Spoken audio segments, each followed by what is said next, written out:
പറഞ്ഞല്ലോ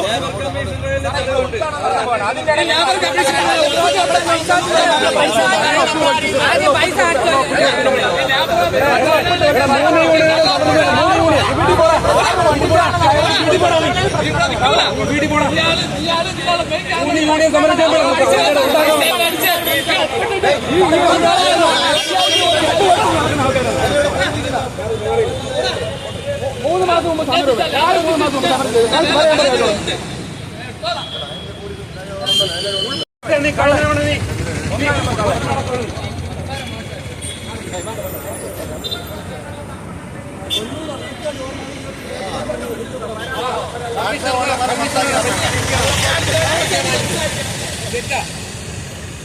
മാസം മാസം പുതിയ വണ്ടി നടക്കുന്നത്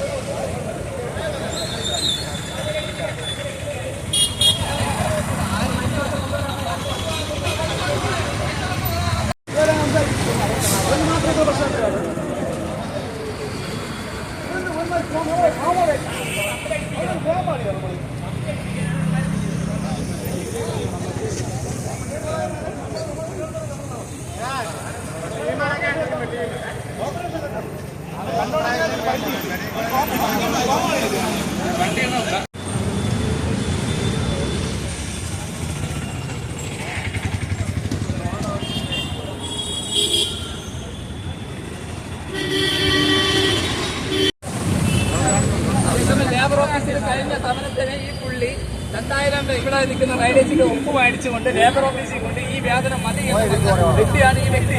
ലേബർ ഓഫീസിന്റെ അതിന്റെ ക്ലിയർ ആയിട്ടുള്ള ഡോക്യുമെന്റ്സ് വരെ അവിടെ ഇരിപ്പുണ്ട്. ഈ പുള്ളി അനാവശ്യമായിട്ടുള്ള അതായത് കള്ള ഒപ്പ്, അതായത് ഈ പുള്ളിക്ക് ബാലേജ് കൊണ്ട് നല്ല പൈസ കൊടുക്കും. മാസം തോറും ഓടിയില്ലെങ്കിലും 10,000 രൂപ വെച്ച് അക്കൗണ്ടിൽ പോകുന്ന വ്യക്തിയാണ് ഈ വ്യക്തി. മനസ്സിലായിട്ട് 1.5 വർഷത്തോളമായി 6 മാസം എന്റെ ഐഡി ബ്ലോക്ക് ആക്കിയിട്ട് കഴിഞ്ഞ 6 മാസം എന്റെ ഐഡി സമരത്തിൽ വന്നതാണ്. ഈ പുള്ളി പൈസ മേടിച്ചുകൊണ്ട് എന്റെ ഐഡി ബ്ലോക്ക് ചെയ്ത വ്യക്തിയാണ് ഈ പുള്ളി. മനസ്സിലായില്ലേ? ഇങ്ങനെയുള്ളവരാണ് ഈ സമരത്തിന് വേണ്ടി തൊഴിലാളികൾക്ക് വേണ്ടി നിൽക്കണമെന്ന് നിങ്ങൾ പറയുന്നത്. മനസ്സിലായില്ലേ?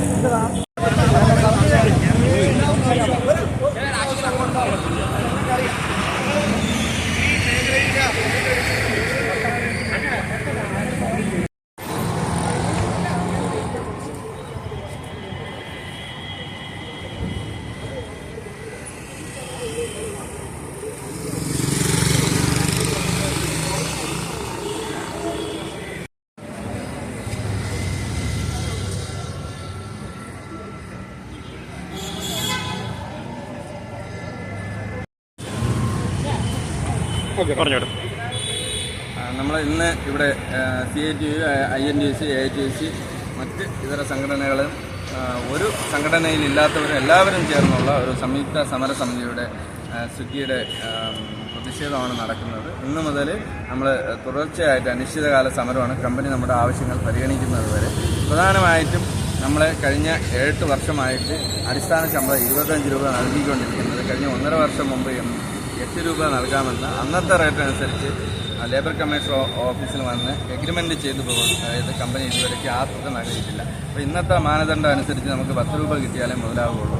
അത് കിലോമീറ്റർ 3 കിലോമീറ്ററിന് മിനിമം 30 രൂപ എന്നുള്ള അടിസ്ഥാന വേതനത്തിലേക്ക് ആക്കുക എന്നുള്ളതാണ് നമ്മുടെ പ്രധാന ആവശ്യം. പിന്നെ നമുക്ക് ലഭിച്ചുകൊണ്ടിരുന്ന ധാരാളം ആനുകൂല്യങ്ങൾ കമ്പനി വെട്ടി കുറച്ചിട്ടുണ്ട്. കാരണം 5 കിലോമീറ്റർ കൂടുതൽ പോയി കഴിഞ്ഞാൽ അവിടെ ഹോട്ടലേ ആണില്ല. അപ്പോൾ തിരിച്ചു വരുന്നതിനൊരു റിട്ടേൺ ബോണസ് നൽകിയിട്ടുണ്ട്. അത് പിൻവലിച്ചിട്ടുണ്ട്. അത് കൂടാതെ നേരത്തെ ആക്സിഡൻറ്റുകൾ പറ്റിക്കഴിഞ്ഞാൽ നമുക്കിപ്പം കമ്പനി ഒരു തരത്തിലും ഇൻഷുറൻസ് കിട്ടാത്ത തരത്തിലേക്കുള്ള കാര്യങ്ങൾ കൂടി ചെയ്യുന്നുണ്ട്.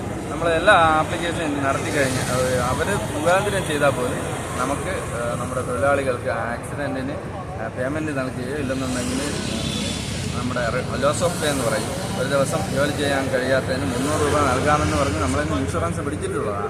പക്ഷേ അത് കിട്ടിയിട്ടില്ല.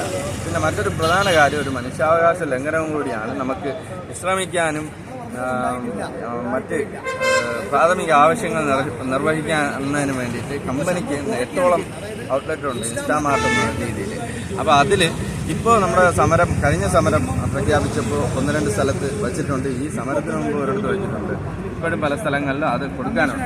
അപ്പോൾ ഇപ്പോഴും പലയിടത്തും ഇരിക്കാനോ ഫുഡ് കഴിക്കാനോ ഉള്ള സൗകര്യം ഒന്നും കൊടുക്കുന്നില്ല. ഇവിടുത്തെ തൊഴിലാളികൾക്ക് നമുക്ക് കിട്ടുന്നത് പോലെ തന്നെ ഫുഡിൽ കൊടുക്കുന്നവർക്ക് പോലെ തന്നെ 25 രൂപയാണ് നൽകിക്കൊണ്ടിരുന്നത്. ഇപ്പോൾ 3 ദിവസം ലീവ് എടുത്തു കഴിഞ്ഞാൽ അവരെ 25 എന്നുള്ള അടിസ്ഥാന വേതനത്തിൽ നിന്ന് 15 രൂപയിലേക്ക് മാറ്റി ദ്രോഹിക്കുകയാണ്. ലീവ് എടുത്താലും അതാണ്, അവർ ആക്സിഡൻറ്റ് പറ്റിയാലും എല്ലാം ഒരു വ്യക്തി ആക്സിഡൻ്റായിട്ട് കൊണ്ടുപോകുന്ന ഫുഡോ സാധനമോ അവിടെ കൊടുക്കാൻ പറ്റാതായി കഴിഞ്ഞാൽ അതിൻ്റെ മുഴുവൻ തുകയും അവരിൽ നിന്ന് ഈടാക്കുന്ന ക്രൂരത കൂടി ചെയ്യുന്നുണ്ട്. മറ്റൊരു കാര്യം നടക്കുന്നത്, തൊഴിലാളികളെ പല തട്ടുകളായിട്ട് വേർതിരിച്ചുകൊണ്ട് സമരത്തിന് വേണ്ടിയിട്ട് കുറച്ച് ആൾക്കാരെ കൂടുതൽ സർജ് എന്ന പേരിൽ 25-നോടൊപ്പം ഇന്നിട്ടിരിക്കുന്നത് എല്ലാവർക്കും 35ആണ്. പക്ഷെ കുറച്ച് പേർക്ക് മാത്രം 65, 100 ഒക്കെ കണ്ടു. അങ്ങനെ തൊഴിലാളികളെ ഭിന്നിപ്പിച്ച് കുറച്ച് പേരെ നിർത്തിയിട്ട് ബാക്കി 5000-ഓളം തൊഴിലാളികളെ ദ്രോഹിക്കുന്നതിന് തിരുവനന്തപുരം ജില്ലയിൽ മാത്രം. നമുക്ക് കോഴിക്കോട് ജില്ലയിൽ ഇന്ന് സമരം ആരംഭിച്ചിട്ടുണ്ട്. നാളെ മുതൽ കൊല്ലം, പത്തനംതിട്ട, തൃശ്ശൂർ ജില്ലകളിലും മറ്റ് ജില്ലകളിലും വ്യാപിക്കുന്ന തരത്തിലാണ്. എന്തായാലും നമ്മുടെ ഈ സമരം വിജയിക്കുന്നത് വരേക്കും നമ്മൾ ഇതിന് മുന്നിലുണ്ടാകും. ഹോട്ടലുകളെല്ലാം പരമാവധി നമ്മളോട് സഹകരിക്കുന്നുണ്ട്. കാരണം ഹോട്ടലുകളോട് രീതിയിലാണ് ചെയ്യുന്നത്. കാരണം അവർ ഒരു ദിവസം ഒരു ഐറ്റം തീരുകയോ ഓഫാക്കുകയോ ചെയ്തു കഴിഞ്ഞാൽ സ്വിഗ്ഗി തന്നെ ഓട്ടോമാറ്റിക് ഓണാക്കി ഓർഡർ കൊടുത്തുകൊണ്ട് അവർക്ക് പെനാൽറ്റി അടിക്കുന്നു. കഴിഞ്ഞ 26 ദിവസം പൂട്ടിയിട്ടുന്ന ഹോട്ടലിന് പോലും 16,500 രൂപ പെനാൽറ്റി അടിച്ചതായിട്ട് നമ്മൾ ഈ സമരത്തിൻ്റെ കാര്യം പറയാൻ പോയപ്പോൾ അവർ നമ്മളെ അറിയിച്ചു. അതുപോലെ നിരവധി ഹോട്ടലുകൾ കമ്പനി പരസ്യം നൽകുന്നുണ്ട് എന്ന് പറഞ്ഞ് അവരറിയാതെ തന്നെ അവർക്ക് കൊടുക്കുന്ന എമൗണ്ടിൽ നിന്നും പോകുന്നു. പിന്നെ നിരന്തരമായിട്ട് ഈ കച്ചവടം ഇല്ലാത്ത സമയത്ത് കുറച്ച് തുക മുടക്കണ്ട എന്ന രീതിക്കാണ് പലരും ഹോട്ടലുകളും പ്രതികരിക്കാറുള്ളത്.